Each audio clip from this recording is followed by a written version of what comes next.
Welcome to Pindar Poetry. We hope you learned something new. You begin by confirming connectivity and choosing a method. This saves time later. First, make sure the guest OS has Vmware tools installed because it enables shared folders and better integration. Then verify network reachability with a quick ping from host to guest.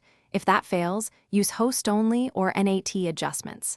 Finally, pick your transfer channel now. Shared folder for frequent sync, SCP for secure file movement, or device copy for one-off transfers.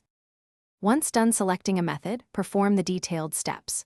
For shared folders, add the host folder in VM settings, enable mapping, then mount or access the path in the guest file manager.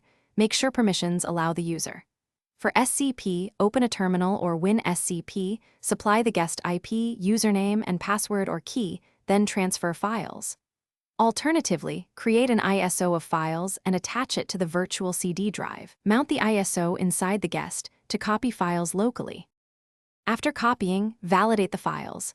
Check sizes, open a sample, and confirm permissions so services can access them. Once verified, clean up by unmounting shared folders or detaching ISOs to avoid accidental changes.